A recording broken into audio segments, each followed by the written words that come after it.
Have you ever, noticed how a certain diet or maybe a supplement turns your friend into this glowing, high-energy powerhouse, but then when you try the exact same thing, absolutely nothing happens? Or worse, you actually feel terrible. Yeah, it's so frustrating. Yeah. And people always blame their willpower, right? Like they just aren't doing it right. Exactly. But today, we're diving into why that actually happens. And spoiler alert, it is not your willpower, and it's not because you bought the wrong brand. We're doing a deep dive into this concept called the food mystery. It's from Dr. Daniel Wallerstorfer's book, Unlock Your Genes for Precision Health, from the Nova Daily Genetics podcast series. Right. And it really forces a paradigm shift. We're going to look at how these tiny genetic defects act as like the ultimate gatekeepers for everything. I'm talking pregnancy vitamins, your morning coffee, even anti-aging creams. It dictates whether these things heal you, do absolutely nothing, or, actively harm you. Yeah. We are so conditioned to just treat biological advice as universal. Like if a vitamin is good, public health guidelines just apply that rule to everyone. Mm-hmm. But looking at the genetic mechanisms, which is the whole focus of precision health, it reveals a completely different reality. Right, because individual DNA literally controls the metabolic fate of what we consume. And we aren't just talking about abstract science here. The real-world stakes are intense. We should probably start with the story from the book about Jessie and her son, Zach, because it perfectly illustrates this. It really does. It's a sobering case study. So Yeah. Jessie goes in for her 19-week ultrasound. Supposed to be a routine appointment, right? She's just finding out she's having a boy. But it turned into this devastating diagnosis. The ultrasound showed that Zach had spina bifida aperta. Oh, wow. So an open back. Exactly.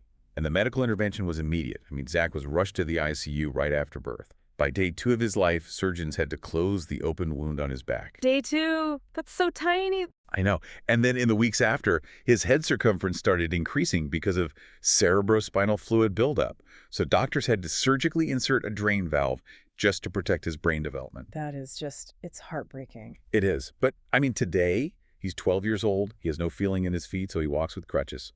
But remarkably, he actually runs a lemonade stand to raise money for the hospital's spina bifida program. Oh, that's incredible. Such a resilient kid.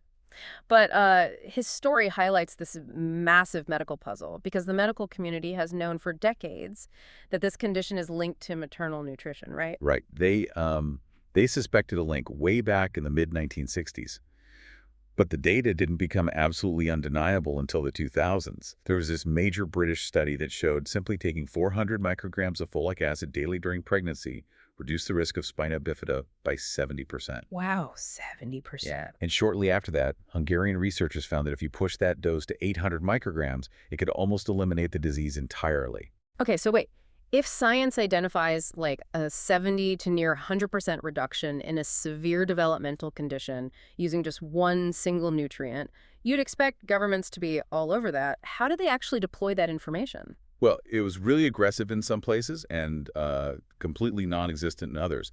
In the U.S., officials had this huge logistical hurdle because about half of all pregnancies are unplanned. Right, of course. And the critical window for spinal cord development happens by day 28 of gestation. Which is, most women don't even know they're pregnant by day 28. Exactly. So just relying on daily supplement pills wasn't going to work.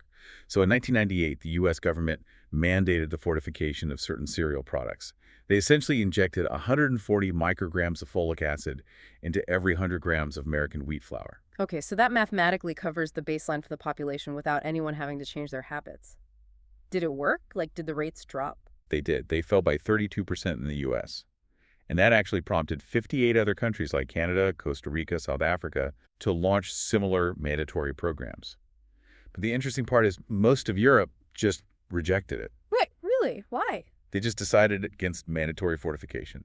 The Swiss Folic Acid Foundation managed to get 300 products fortified voluntarily, but across Europe, it was just left up to the individual. That seems incredibly risky, especially since it's so hard to get high levels of folate naturally. I think the book mentioned you'd have to eat an absurd amount of produce, like a pound of broccoli or 4 pounds of oranges or 3 pounds of carrots every single day just to hit 300 micrograms. Yeah, nobody's doing that, which is why data from the German Nutrition Society showed that only 20% of their population actually gets the recommended 400 micrograms through regular food. Only 20%. Wow. Right. And in the UK, they rely heavily on supplements. Like Oh. 85% of expectant mothers take folic acid pills.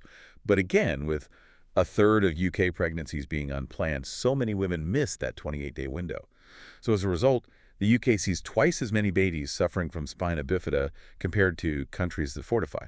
Okay, let me challenge this a bit, though. If a government is pumping its flour full of folic acid and women planning pregnancies are, dutifully taking their 400 microgram daily supplements, shouldn't the problem be mathematically solved for those specific people? Why are we still seeing cases among women who do everything right?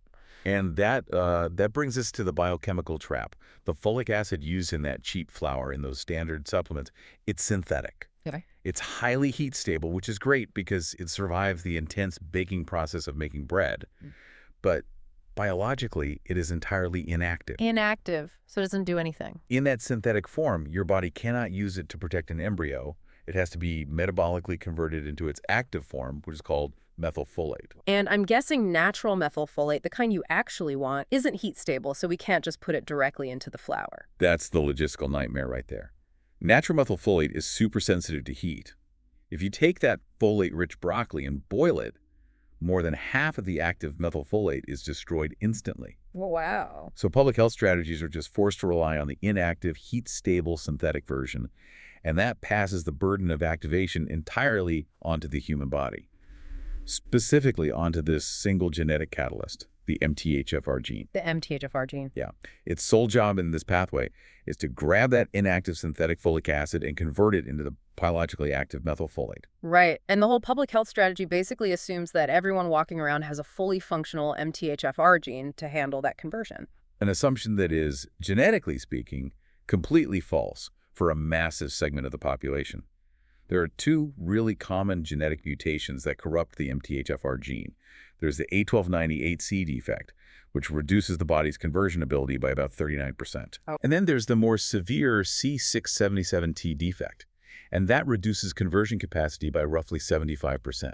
And because you inherit one copy of this gene from each parent, you can end up with various combinations of these defects. So if I'm understanding this, taking inactive folic acid when you have a defective MTHFR gene is kind of like, I don't know, buying a complex piece of unassembled furniture but then realizing your house doesn't have the specific Allen wrench you need to put it together. Like the raw materials are sitting right there in your living room, but they're completely useless to you. That is a perfect analogy. But biologically, it's actually much worse than just useless furniture. Worse how? Well, the unassembled furniture doesn't just sit there harmlessly. Research shows that if this synthetic folic acid can't be converted, it doesn't just pass through your system, it actually accumulates to unhealthy toxic levels in your body. It becomes actively harmful. Oh my God. Yeah. And the tragic reality is that babies born to mothers with the most unfavorable combination of these genetic defects are up to 4 times more likely to be affected by spina bifida. 4 times. That is just a massive systemic failure because these women are doing everything right. They are following the medical advice, they're taking the prenatal vitamins, but their specific genetic blueprint is intercepting it and turning it into a liability. It really highlights the danger of generalized medicine. But the good news is the solution here is elegantly simple once you know what's happening. Right, you just bypass the whole assembly process. Exactly. If you lack the Allen wrench, don't buy unassembled furniture. You just provide the body with the pre-assembled active form methylfolate directly through targeted supplements. It doesn't require any genetic conversion, it prevents the harmful synthetic buildup, and it fully protects the embryo. That makes so much sense. Actually, bypassing the MTHFR gene by just using methylfolate is generally considered a safer baseline approach for anyone, regardless of their genetics. Okay, so we've seen what happens when our genes fail to build something up, right? Like activating a synthetic nutrient. But this genetic trap swings both ways. Because sometimes the biological danger isn't failing to build something up, it's failing to break something down. Oh, definitely. And that leads perfectly into the natural neurotoxins in our daily routine, specifically coffee. Yes. The coffee debate is such a perfect illustration of this. Dr. Wallerstorfer actually does this thing where he polls his live audiences. He asks them to raise their hands if they think drinking 3 cups of coffee a day is healthy. Let me guess, the room is completely divided. Right down the middle, half say yes, half say no. And the brilliant twist is that both halves of the room are entirely correct about their own bodies. which completely upends like the entire health blog ecosystem. They argue endlessly about whether coffee is a miracle superfood or a systemic poison. And they're totally missing the fact that they are looking at two entirely different biological populations. Exactly. Because coffee has a very dual nature. On the beneficial side, it's packed with protective compounds. Antioxidants, polyphenols, flavonoids, resveratrol. All the good stuff. Right? These are vital substances that scavenge toxic waste in our metabolism. They actively protect our cells from mutating into cancer cells. But then there's the shadow side of the drink, which is the caffeine itself. Yeah. Biologically speaking, caffeine did not evolve for human productivity. It's actually a plant defense mechanism. It's a potent neurotoxin designed to paralyze and kill insects that try to eat the plant. A neurotoxin, that's intense. It is. When we drink it, it just happens to block the brain receptors that signal fatigue. Yeah. So we get this illusion of energy. But make no mistake, it is a toxin circulating in your vascular system. And too much of it carries heavy penalties. I mean, it increases overall mortality rates by as much as 21%. Whoa. It drives up blood pressure, encourages severe gout attacks, triggers insomnia, anxiety, depression. It's even linked to cysts, collagen loss, osteoporosis, and infertility. So whether you get the protective antioxidants or the vascular damage depends entirely on how fast your body can neutralize that plant neurotoxin. Spot on. And the weapon our body uses to do that is the CYP1A2 gene. Its designated job is to identify the caffeine molecule and dismantle it before it can stress out the cardiovascular system. Okay, so how many people actually have a working version of this gene? For 41% of the population, both inherited copies of the CYP1A2 gene function flawlessly. They metabolize the neurotoxin so rapidly that it causes zero cardiovascular harm. So they just get all the highly beneficial antioxidants and polyphenols. Okay, so for that 41%, the public health advice is actually totally right. It really is a protective health drink. The cardiovascular data for that group is incredibly strong. For those fast metabolizers, drinking 1 cup of coffee a day actively reduces their risk of a heart attack by 27%. Wow. And 2 cups drop the risk by 21%. It literally takes 4 or more cups before their risk level even creeps back up to the baseline of someone who doesn't drink coffee. That is wild. But that leaves a massive 59% of the population, which is the majority of us operating with compromised machinery. Right, and Dr. Wallerstorfer notes in the book that he is actually in this 59% majority. This group has at least one defective CYP1A2 gene, which means their biology breaks down caffeine at a fraction of the normal speed. So the toxin just sits there. Exactly. It lingers in the vascular system for hours, inflicting cumulative damage. So for this group, 1 cup of coffee offers zero heart protection.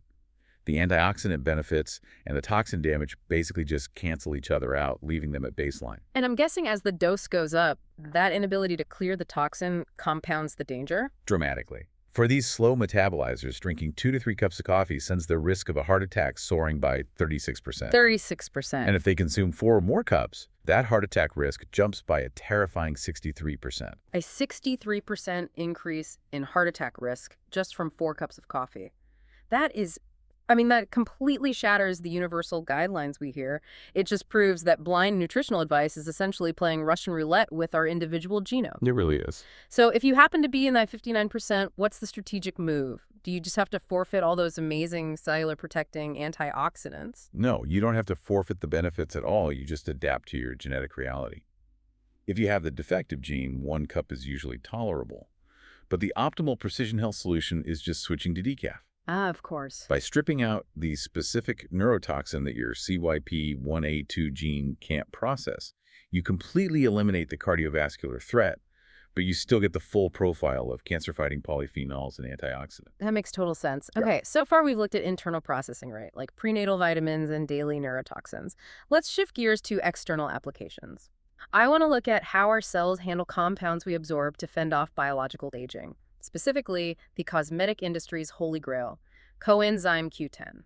Oh, Q10 is a fascinating compound, mostly because our biology actually evolved to synthesize it natively. It is that vital to cellular health and longevity. But we stop making it eventually. Well, our natural production system has a very short shelf life. The body's endogenous Q10 production peaks when we were roughly 23 years old. And from there, it is just a continuous downhill slide. By the time we hit our 80th birthday, our internal production has plummeted to just 50% of its peak capacity. Ouch. Ouch. Yeah, and that predictable decline is exactly why the anti-aging and cosmetic industries push topical Q10 creams and oral supplements so aggressively. But given the whole pattern of the food mystery we've been talking about, I'm going to bet that the pure Q10 being pumped into these super expensive creams is just as biologically inactive as the synthetic folic acid. You nailed it. It is entirely inactive in its raw state. Simply flooding your skin with raw coenzyme Q10 does not stop cellular aging at all. To unlock those highly touted anti-aging properties, it has to be metabolically converted into its active molecular form, which is known as ubiquinol. Ubiquinol. Okay. Yeah, and ubiquinol is the actual heavy hitter here. It ranks right up there with vitamin C and E as one of the most potent free radical scavengers known to science. It neutralizes the oxidative stress that fundamentally drives cellular aging. So if ubiquinol is the molecule doing all the heavy lifting, why doesn't the cosmetic industry just skip the conversion process like we do with methylfolate and put raw ubiquinol directly into the creams? It all comes down to chemical instability. Mm. Ubiquinol is incredibly volatile. Because it's such an aggressive antioxidant, the second it is exposed to the oxygen in the ambient air, it reacts instantly. It oxidizes and reverts right back into the inactive Q10 molecule. Oh man, so the cosmetic companies really have no choice. None at all. They are forced to formulate their products with the stable inactive Q10. And they rely entirely on your body to perform the conversion once it's absorbed into the skin cells. And let me guess, the mechanism doing that conversion is another specific gene. You got it, the NQO1 gene. When a functional NQO1 gene detects a Q10 molecule, whether you made it naturally or rubbed it on your face from a $200 jar of cream, it acts as the catalyst, stimulating its conversion into active ubiquinol. So rubbing pure Q10 on your skin if you have a defective NQO1 gene is basically like putting premium, high-octane fuel into a car that doesn't have an engine. That's exactly it. The fuel is top tier, but the machinery to actually combust it just isn't there. But if Q10 relies entirely on this NQO1 gene, there must be a massive portion of the population walking around with very expensive, completely useless cream on their faces. What does the genetic breakdown actually look like? Well, only 51% of the population has perfectly functional NQO1 genes capable of seamless conversion. Okay, about half. Yeah. Another 40% possess one functional and one defective gene, so their conversion capacity is notably limited, but it still functions to a degree. The critical failure occurs in 9% of the population. 9%. These individuals inherited two defective NQO1 genes, and laboratory studies on cell lines reveal that having that double defective pairing leaves you with a staggering 2% of your original conversion capacity. 2%, wow. So for almost 1 in 10 people, buying Q10 anti-aging products is just a complete and total waste of money. It offers literally zero cellular protection. Exactly zero. I mean, neither their body's dwindling natural supply nor the expensive topical creams will have any impact on the aging of their cells. For that 9%, precision health dictates abandoning Q10 entirely. And switching to what? Switching to antioxidants that use different metabolic pathways. Things like vitamin C, vitamin E, alpha-lipoic acid, zinc, copper, or selenium. You know, there is a really practical detail in the text about how Q10 is manufactured that I found super revealing about the cosmetic industry. It has to do with the physical properties of the molecule itself. Oh, the factory floor detail, yes. Pure coenzyme Q10 is an intensely, violently yellow substance. Violently yellow. Oh, yeah. It is so highly pigmented that food supplement production facilities dealing with raw Q10 are perpetually covered in this fine yellow haze. It stains so aggressively that some manufacturers intentionally install bright yellow flooring just to mask the inevitable discoloration of their facilities. That is wild.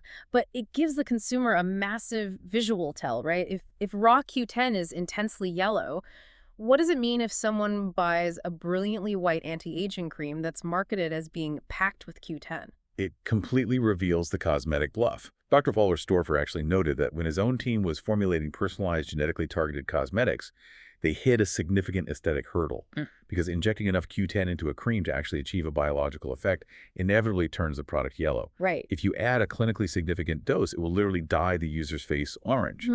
So if you are applying a perfectly pristine white cream, the volume of active Q10 in that jar is biologically negligible. Wow.